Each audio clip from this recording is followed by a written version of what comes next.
Thank you, Daniel Craig, for being such an awesome Bond. Hi guys, welcome to my channel. I'm Ben from Indonesia. I hope you guys are okay. I hope you guys are safe and sound with your family and loved ones. Today I'll be talking about the new James Bond movie, No Time to Die. I've been waiting for this movie to come out, which feels like forever. And I just saw it last night, so I'm very excited to be talking about it. It's been out for a while, but I just took the time to watch it now. I'm not a huge James Bond fan. I've seen a few. I've seen most of the Roger Moores. I've seen most of the Sean Connerys, but I wouldn't say I'm a diehard fan. One of my favorite James Bond movies, probably License to Kill and GoldenEye, I think. I remember when the Daniel Craig movies came out. Those movies I really related to. They just grabbed me in a way that previous Bond movies never did. I even own the 4K set for Daniel Craig. That's how much I love the series. So when this movie came out, and knowing that it would be the last Daniel Craig movie, I had to watch it in the cinemas. I had to watch it.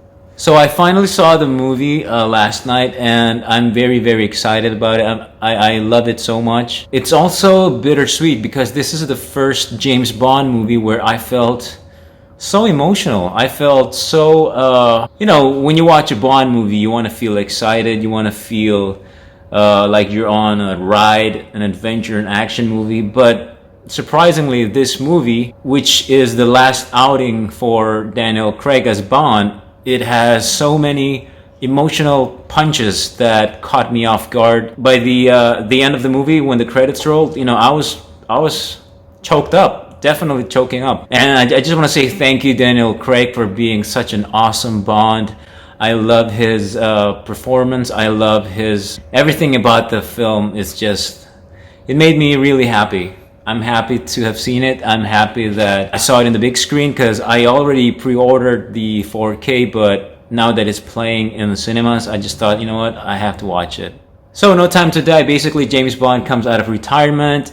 He's no longer 007. That position has been filled by someone else, but he helps M and the other guys one more time. What I love about this movie is it goes back to Casino Royale. It touches back on that, and it also revisits themes from the last movie, Spectre. It's a nice send-off for Mr. Craig. It's a nice send-off for this whole version of the franchise. It's nice to see that they ended it really neatly. This is the 5th Bond movie for Daniel Craig, and I like in this version we see a lot of Bond is a little bit more relaxed than this one. He has one-liners that you would not find in the previous movies.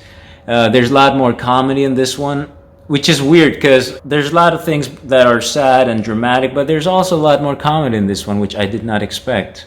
And I think having Phoebe Waller-Bridge as one of the writers certainly helped that. There's so much comedy in the dialogue. There's so much quip. There's so much wit in the dialogue that I think is quite refreshing to see, actually. The cast is magnificent. Obviously, Daniel is the standout here. He's a breakthrough performer in this film, but I quite enjoyed Jeffrey Wright as Felix. I enjoyed the new 007. I forgot her name. She was in Captain Marvel.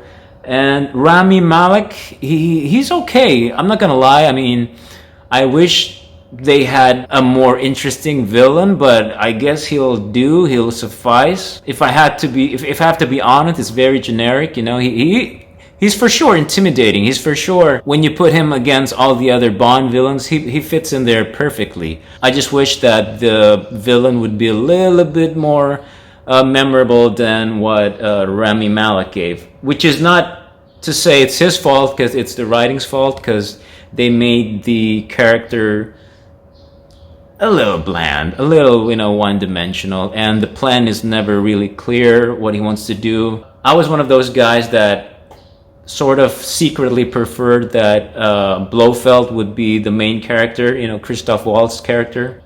it is what it is. I don't mind it. It did because I'm solely focused on Mr. Craig. It didn't bother me that much because the movie delivered on the other aspects. You know, it delivered on the action. Cary Fukunaga is fantastic. I've been a fan of his since the days where he made True Detective, and he also did that movie Beast of No Nation, which is fantastic. Go see it if you haven't.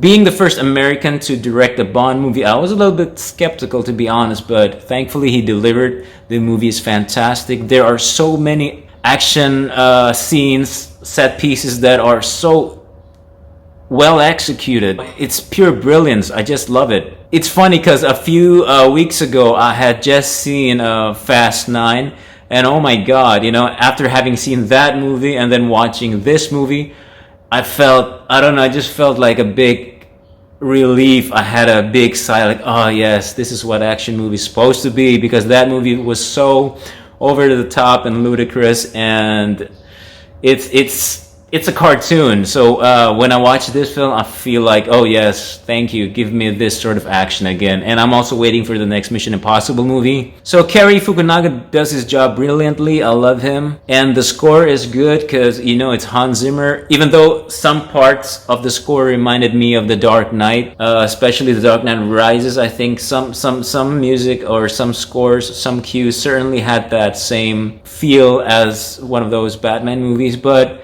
overall, the whole movie, the whole third act of the movie really captured me, and you know, I was like glued to the screen. I couldn't take my eyes off it, and the score certainly helped that. If I had to pick some, you know, negatives about the movie, is it's a little bit too long. I think they could have cut a few scenes out and maybe like trim 15-20 minutes off the movie, and I think it would have been a more tighter movie. In the middle of the movie, it drags a little bit, I think. But there's one particular scene that is fantastic, and it's with the actress Ana de Armas.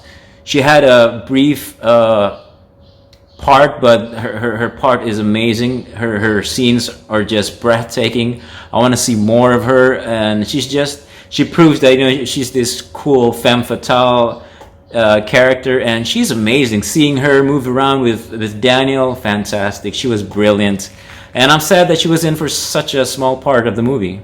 All in all, I think this Bond movie is brilliant. No Time to Die is fantastic. I cannot wait to revisit it again. I ordered the Blu-ray. I can't wait to watch it again. It's so emotional. I grew up with these movies, you know. Casino Royale came out when I was in college or something. Anyway, those movies are still like, if you point a gun to my head right now and like, name the best Bond movie, and that would be Casino Royale by far. That's my favorite. And I know that I need to watch the Connery movies more, and you know, Daniel Craig is my Bond. You know, maybe it's my generation or whatever, but that's just the way it is. So to see him go, to see him, you know, hang up his Bond coat was very emotional for me. I did not expect it. Yeah, I can't wait to rewatch the movie. So that's my very brief review of No Time to Die. I think it's fantastic. I love it. And I hope you guys like it as well. Have you seen it? I'm sure you have. And let me know what you guys think of the movie. Let me know what you guys think of Daniel Craig. And here's a fun discussion.